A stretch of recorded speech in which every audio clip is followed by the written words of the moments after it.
ketika Fathu Mekah itu tahun 10 Hijriah, disempurnakan oleh Abu Bakar. Klimaknya itu Mekah benar-benar dikuasai Sayyidina Umar. Sistem negara sudah jalan, negara dalam kendali Umar.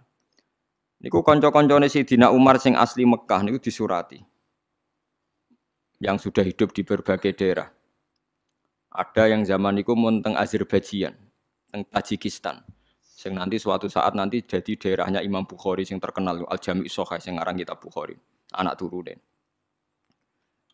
Mbok kamu sekarang ke Mekah saja. Karena sholat di Masjid Haram itu sebagaimana 1000 nopo sholat di masjid yang lain.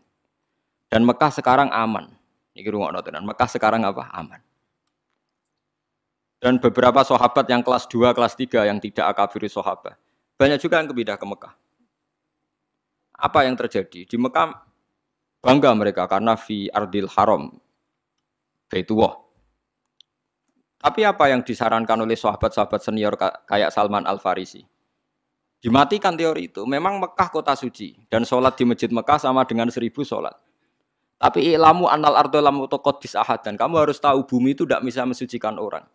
Abu Jahal itu lahirnya di Mekah. Kurang ajarnya di Mekah. Abu Lahab lahirnya di Mekah. Kurang ajarnya di Mekah. Semua penduduk Mekah itu yang ngusir Nabi. Jadi ilamu annal ardo lam utokodis ahad. Dan bumi itu tidak bisa mensucikan orang. Wa inna ma yuqaddisur rajul amaluhu. Jadi sing iso nyucakno wong napa? Amale. Bersama Al-Farisi rati walakin nusyuru fi biladillah wa alimu fa inna ta'lim dabul anbiya. Kamu menyebar saja di seluruh penjuru dunia dan ajarkan Islam karena mengajarkan Islam dan menyebarkan Islam itu dabul anbiya. Semenjak itu tidak ada teori sentralisasi di Mekah. Nah, delalah era Ali Muawiyah ada konflik. Ada konflik barokah luar biasa. Konflik Sayyidina Ali Muawiyah, sahabat-sahabat yang buatan derek-derek menuju Cina. Zaman itu memang Cina populer sekali. Nah yang menuju Cina itu terus ada yang tersesat di Selat Malaka. Itu terus diantaranya muridnya Sayyidina Ali, urip teng Pasai, teng Aceh. Teng Sumatera lah yang jelas. Sehingga Islam di Aceh itu tua sekali. Karena rata-rata sejarawan yakin Islam di Aceh itu zaman sinten Sayyidina Ali. Jadi kowe kudu roh. Jadi akhirnya artinya andai kan teori hijrah itu dipakai, tentu semua ini haram karena menuju bumi yang belum menyembah Allah. Paham ya? Andai kan teori hijrah itu dipakai, berarti perjalanan ini haram semua kan? Dari Mekah Madinah malah menuju bumi yang belum menyembah Allah. Tapi kalau pakai teori Dabul Anbiya bahwa menyebarkan Islam itu watak para nabi, malah keinginan kita dari yang tidak ada menyembah Tuhan kita ke sana biar ada yang menyembah Tuhan, aja malah tahsilul hasil rebutan tongkat masjid itu malah perkara. Mulane kula anggere ngomong santri-santri kula ki ora usah urip ning Rembang. Ning Rembang wong alim pirang-pirang mesti mahjub. Dadi kiai ning Irian Jaya ta ning Papua, kan iso kiai level provinsi paham perkarane itu kan. Jangan-jangan kita sekarang dicoba pangeran hasud iku mergo gawane nguyai segara. Paham ya tahsilul hasil. Jadi paham gitu, ini penting. Meskipun kita mungkin nggak bisa melakukan, tapi sampean tahu bahwa Islam secepat ini menyebar di dunia itu barokah fatwane Salman Al Farisi dan beberapa sahabat. Annal ardo lam tuqaddis ahadan. Bahwa bumi itu tidak bisa mensucikan orang. Bukti ini Abu Jahal lahir di Mekah, uripe di Mekah, kelakuannya prakaru-karuan. Sing wong Madinah lahir di Yasrib, pedalaman. Jadi sahabat nopo Ansor. Semenjak itu sahabat itu gak pati fanatik urip nang Mekah. Mulai sahabat akabir sahabat ada yang hidup di Mekah. Malate sanate Abdullah bin Kasir sing wong Mekah. Tuke Kanjeng Nabi dhisik Imam Asim sing uripe teng Kufah. Lha iku sirine kena apa Imam Asim uripe ning Kufah tapi luwih populer timbang qiraae napa Ibnu Kasir. Mergo sanate luwih cepet tok Rasulullah sallallahu alaihi wasallam. Iku pangeran. Dadi kersane ngoten. Lah kowe ora karepe Imam Asim wong ndi ora ora. Ibnu Katsir wong ndi ora ora. Pokoke roe juara untuk hadiah wis. Wong seneng Quran kok ngono tok iku piye. Mbok gedhinge ku ya dosa, mbok dukung ya tambah dosa ya wis barno. Tapi kaya ben roh duduk perkarane. Paham ya terus kula suwun enggak boleh menafsirkan Quran kecuali dengan hadis sahih. Hadis sahih paling masyhur di Bukhari Muslim itu Memang Nabi berkali-kali ngendikan la hijrata ba'dal fathi walakin jihadun wa niyatun. Nah, begitu juga sekarang ke mall misalnya, orang ngajak anak cucunya ke mall atau ngajak ponakane marung ning warung rada enak. Itu juga termasuk jihad dan niat. Ketika sudah menanamkan kalimat tauhid. Saya pernah baca, memang saya benar-benar baca kitab, buatan akal-akalan kula. Ada seorang wali yang akan jadi wali terus sampai mati ketika tausiah alal ahli, agak longgar pada keluarga.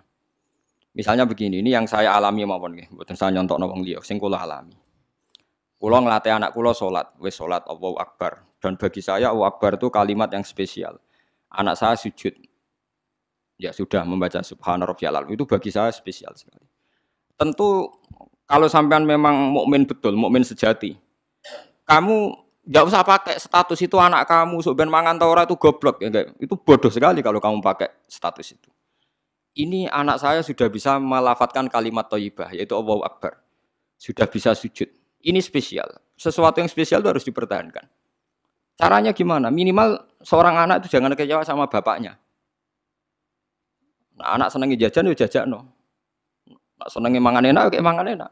Tapi semuanya ini demi mengawal kalimat tauhid dan kebenaran-kebenaran Islam yang kamu tanamkan.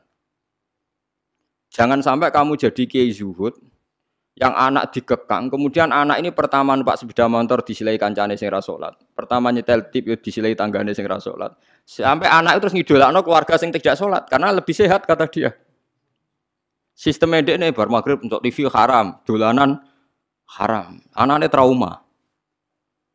Tua-tua anak nakal, mergo mulai cilik ra tau ngidolakno napa? Bapak. Nah, ini di sini sirinya kenapa semua nabi itu melonggar anaknya. Kanjeng Nabi ini nak sholat niku ditumpaki Hasan Husain. Nggih mendel mawon. Dijak sholat padahal dijak numpaki Kanjeng Nabi nak pas sujud.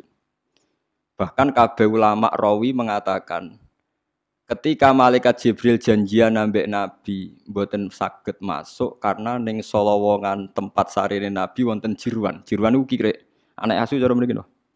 Kire jiruan ku asu. Mergo Hasan Husain niku dolanan napa? Asu. Saiki mulane anak kula nu dolanan pitik, dolanan wedhus mlebu kamar ra tak amuk. Ijek enteng dhewe dhisik Hasan Husain niku dolanan asu.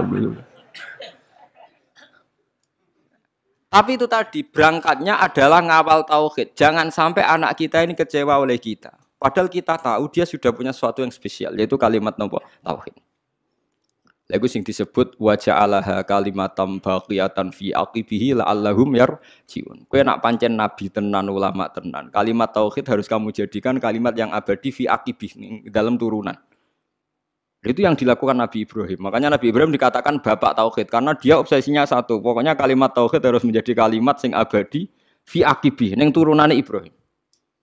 Ngeri Nabi. Ismail gak paham apa-apa blas tapi dijak bangun Ka'bah. Padahal dia tidak paham. Aris sing sekarang jadi hijir Ismail. Kabeh ulama mulai Aris iku dhisik nggon nyancange wedhus Ismail. Ismail ora roh nek iku kota suci. Jadi sing sekarang hijir Ismail dhisik Aris omah-omahan nggon wedhuse sinten? Ismail. Ibrahim ora ngloro itu ngi kota suci, meneng ae mergo saking moh ngecewakno napa. Tapi lagi-lagi saya itu sendirian. Kulo nu hormat be anak, tapi ya diloroi. Bahkan keluarga saya yang lebih tua dibanding saya ngloroi. Anak kok mbok manja mari ngelama.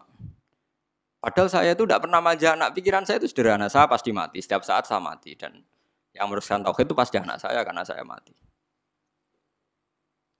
Ya, tapi ya itu memang enggak populer. Bojoku pancen tak tanam. Jogeman wani anak kualat kita omongin. Jadi memang kan enggak lazim. Tapi saya tanamkan terus. Jogeman ke wani anak napa kualat.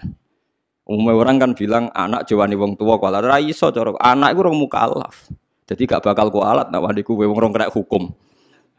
Artinya statusnya dia tidak punya dosa kan indah wah. Kowe dosa wis pek. Jadi cara kula wong tua wani anak sing kualat ora kok. Anak wani wong tua. Dan ini ada aliran sesat, ini yang benar itu menurut saya. Karena anak belum mukallaf kan?